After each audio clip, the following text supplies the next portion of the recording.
வணக்கம், எல்லோரும் எப்படி இருக்கீங்க? வீடியோ பார்க்குற எல்லாருக்கும் வணக்கம். இன்றைக்கி நம்ம சேனலில் பார்த்தீங்கன்னா ஜேக்கப் ஆட்டு ரோமன் ரெயின்ஸ் அட்டாக் பண்ணும்போது ஊசோஸ் எதுக்காக காப்பாற்ற வரல, நிறைய பேருக்கு டவுட் இருக்கும்ல. அதுக்கான விளக்கம், ரோமன் ரெயின்ஸ் பார்த்தீங்கன்னா நீண்ட நாட்களாக ஒரு விஷயம் பண்ணாமல் இருந்தார், அதை இப்போ பண்ணியிருக்கிறாரு. பேக்லாஷில் கோடி ரோட்ஸோடைய ஆப்போனன்ட் என்ன, அவரோட மேட்ச் எப்படி இருக்கும், அப்புறம் பெண்டாவை பற்றின ஒரு முக்கியமான அப்டேட், மோர் ரெஸ்லிங் செய்திகளை பற்றி இன்றைக்கி வீடியோ பார்க்கலாம். ஃபஸ்ட் டைம் சேனலுக்கு வந்திருக்கீங்களா, மறக்காமல் சேனலை சப்ஸ்கிரைப் பண்ணிக்கோங்க. பெல் ஐக்கானை கிளிக் பண்ண மூலிமா தினமும் போடுற ரெஸ்லிங் செய்திகளை தமிழ் மொழியில் தெரிஞ்சுக்கோங்க.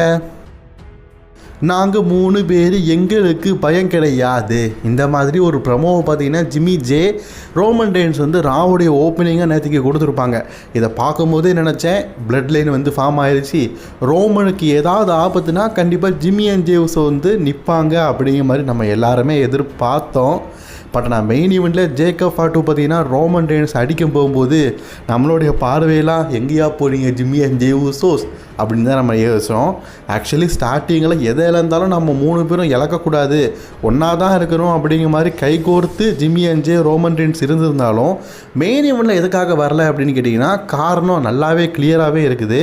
மெயின் ஈவெண்ட்டில் பார்த்தீங்கன்னா ரோமன் ரெயின்ஸோடைய செக்மெண்ட்டில் ஜேக்கப்புக்கும் ரோமனுக்கும் தனியாக தான் பார்த்தீங்கன்னா ஒரு ஸ்பீச் இருக்குது.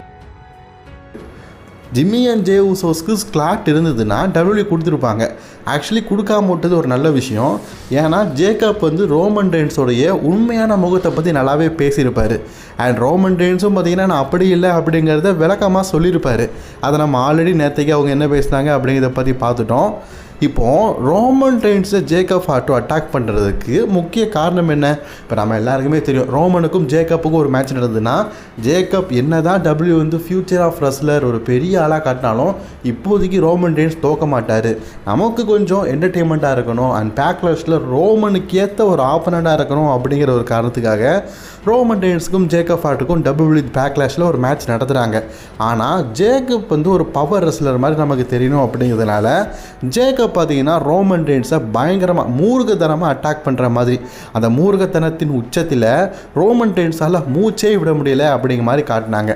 இந்த ஸ்லாகில் ஒருவேளை ஜிம்மி அண்ட் ஜே ஊசோஸ் ஜேக்கப்புக்கு நாங்கள் ஹெல்ப் பண்ணுறோம் அப்படின்னு நின்றாங்கன்னா அவரையும் அட்டாக் பண்ணுவார்.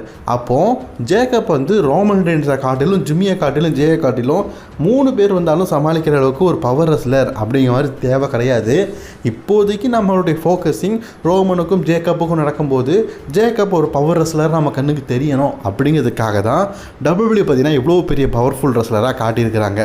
ஆனால் ஒரு முக்கியமான விஷயம் இருக்குது, கண்டிப்பாக next week Jimmy and Jey ஊசோஸ்க்கு இந்த இடத்துல டபிள்யூ ஸ்லாட் கொடுப்பாங்க. ஏன்னா ஜேக்கப் ஆட் ஜிம்மி அண்ட் ஜே ஊசோவை இன்றைக்கி திட்டிருப்பார். அதாவது Jimmy and Jey Usos Roman Reigns 3 பேரும் டபிள்யூவில் ஒன்றா இருந்தீங்க, என்ன டபிள்யூக்கு கூட்டிகிட்டு வரதுக்கு உங்களுக்கு தோணவே இல்லை, சோலோ தான் கூட்டிகிட்டு வந்திருப்பான் அப்படிங்கிற மாதிரி சொல்லியிருப்பார். ஸோ கண்டிப்பாக Jimmy and Jey Usos next week Jacob ஆட்டு கூட ஒரு கான்ஃபரன்ஸ் நடத்தலாம். எதுக்குடா எங்களை பற்றி தப்பாக நினச்சேன், தப்பாக பேசினேன் அப்படின்னு சொல்லிட்டு Jimmy and Jey Usos Jacob ஆட்டு கூட நெக்ஸ்ட் வீக் கேட்கலாம். சொல்ல முடியாது, ஜே ஊசோக்கும் ஜேக்கப் ஆட்டுக்கும் நெக்ஸ்ட் வீக் மேட்ச் கூட டபிள்யூ கன்ஃபார்ம் பண்ணிடுவாங்க போல இருக்குது. ஸோ நெக்ஸ்ட் வீக் தரமான சம்பவம் இருக்குது, வெயிட் பண்ணி பார்ப்போம். பேக்லாஷ்க்கு முன்னாடி நடக்கிற கடைசி மண்டே நைட்றாங்க, இப்போ தான் ரெஸ்ல்மேனியா முடிஞ்ச மாதிரி இருக்குது, அதுக்குள்ளே பேக்லாஷ் நடக்குதில்ல, அதுலேயும் ரோமனுக்கும் ஜேக்கப்புக்குமான ஸ்டோரி இப்போ தான் ஆரம்பித்த மாதிரி இருக்குது, அதுக்குள்ளே மேட்ச் நடக்குதில்ல.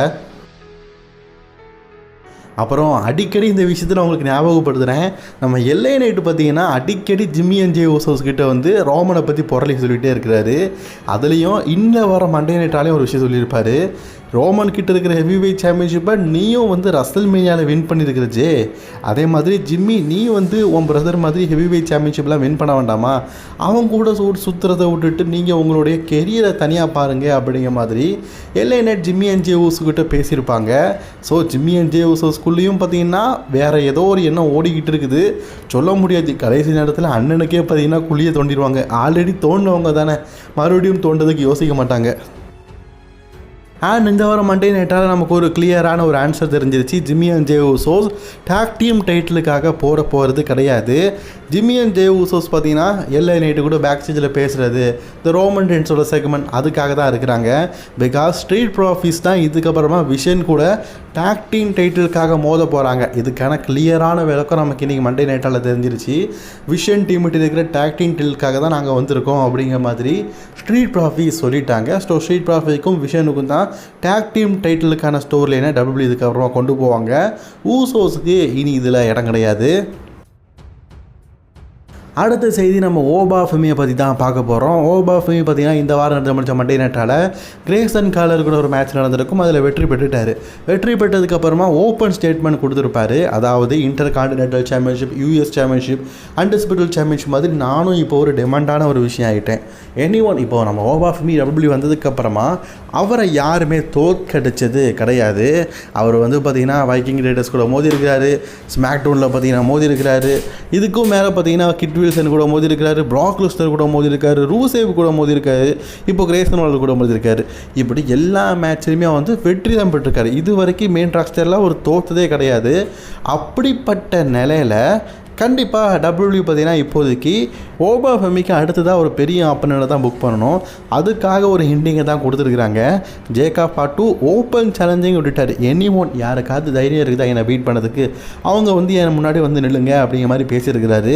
ஸோ நெக்ஸ்ட் வீக் நடக்க போகிற மண்டே நைட்டால் ஓபாஃபெமியோட அடுத்த ஆப்பனட் யாருன்னு நமக்கு தெரிய வரும். ஆமாம், ஓபாஃபெமி ஹெவிவெயிட் சாம்பியனான ரோமனை தானே சேலஞ்ச் பண்ணார். அது என்னாச்சுன்னு கேட்டிங்கன்னா இப்போதைக்கு ரோமனுக்கும் ஜேக்கப்புக்கும் மேட்ச் கிடையாதான். சேலஞ்ச் பண்ணார்ல, அதோட அவ்வளோதான். இதை நம்ம ரசல்மேனியா சம்மர்ஸ்லாமில் தான் எதிர்பார்க்க முடியும். அது மட்டும் இல்லாமல் இப்போதைக்கு ரோமன் ரெயின்ஸோடைய ஸ்டோரி சூப்பராக போயிட்டு இருக்கிறதுனால ஜேக்கப்புக்கும் ரோமனுக்கும் தான் மேட்ச் நடக்குது. ஓபாஃபெமியை கலத்தி விட்டுட்டாங்க. 2026 டோட்டலி 5 வருஷம் கழித்து டைட்டிலுக்காக மோதுறாரு. ப்ரோ, இடைப்பட்ட நேரத்தில் ரோமன் ரெயின்ஸ் பேக்லாஷில் மோதினாரே அப்படின்னு கேட்டிங்கன்னா எஸ் மோதினார். 2022 மோதினார். ஆனால் அது டைட்டில் மேட்ச் கிடையாது, ஒரு 6 மேன் டாக் டீம் மேட்சுக்காக மோதி இருப்பார். ஆனால் டைட்டில் மேட்ச் அப்படின்னு பார்க்கும்போது ரோமன் ரெயின்ஸ் 2021 அப்புறமா 2026 தான் பேக்லாஷில் டைட்டில் மேட்சுக்காக விளையாடுறாரு. கிட்டத்தட்ட 5 வருஷத்துக்கு அப்புறம் விளையாடுறாரு. ரோமன் ரெயின்ஸ் ஹெவிவெயிட் சாம்பியன் ஆனது ஒரு முக்கியமான விஷயமா இருந்தாலும் அது ஒரு நல்ல விஷயம். பிகாஸ் ரோமன் ரெயின்ஸ் சம்மர் ஸ்லாமாக இருக்கட்டும், சவுதி அரேபியா, எனிஒன் ஏதாவது ஒரு முக்கியமான பேப்பர் இருந்தால் மட்டும்தான் பேப்புலிஸில் சண்டை போடுவார். மற்றபடி ரோமன் ரெயின்ஸை பார்க்கணுன்னா ரொம்ப கஷ்டம் ப்ரோ. ஆனால் இப்போ நம்ம ரோமன் ரெயின்ஸ் பார்த்திங்கன்னா ரசல்மேனியாக்கு அடுத்த பேக்லாஸில் சண்டை போடுறாரு. தொடர்ந்து 2 வாரம் மண்டே நைட்டாக வந்திருக்காரு. இதெல்லாம் உலக அதிசயம். இப்போது பேக்லாஷில் சண்டை போடுறதுனால கிட்டத்தட்ட 5 வருஷத்துக்கு அப்புறமா டைட்டில் மேட்சை பேக்லாஷில் மோதுறாரு. பெண்டாவுடைய இன்டர் கான்டினென்டல் சாம்பியன் ரேஜின் டபிள்யூடபிள்யூக்கு ரொம்ப பிடிச்சிருச்சு. ரொம்ப பிடிச்சிருச்சுன்னா அவர் ஓப்பன் சேலஞ்சிங் விடுறாருன்னு காட்டிலும் ஃபேன்ஸ் மத்தியில் பெண்டாட்ட டைட்டில் இருக்குது ரொம்ப பிடிச்சிருக்குது. அதனால் டபிள்யூ பார்த்தீங்கன்னா இப்போதைக்கு பெண்டா கிட்ட டைட்டில் வாங்க போகிறது கிடையாதான். லாஸ்ட் இயர் இந்த மாதிரி தான் Dominic Mysterio inter continental champion ஆனதுக்கப்புறமா அவருடைய டைட்டில் ரைட்டையும் ரொம்ப நல்லா கொண்டு போனதுனால 280 நாளுக்கு மேலே அவர் இன்டர் கான்டினென்டல் சாம்பியனாக இருந்தார். மீண்டும் ஒரு முறை இன்டர் கான்டினென்டல் சாம்பியன் ஆனார். 2 தடவை சாம்பியன் ஆனார். அதே மாதிரி பெண்டாவுடைய டபிள்யூடபிள்யூடைய டாக் டீம் டைட்டில் ரேஜின் நல்லா இருக்குது. ஃபேன்ஸ் மத்தியிலையும் அடுத்த ஆப்பனண்ட் யார் அப்படிங்கிற எதிர்பார்ப்பு அதிகமாகிட்டே இருக்குது. ஆல்ரெடி தலைமை பார்த்தீங்கன்னா ரசல்மேனியாவுக்கு முன்னாடியே 5 தடவை ஓப்பன் சேலஞ்சு விட்டுட்டார் இன்டர் கான்டினென்டல் சாம்பியன்ஷிப்பை. ரசல்மேனியாவில் லேடர் மேட்ச்சும் ஓப்பன் சேலஞ்சு விட்டார்.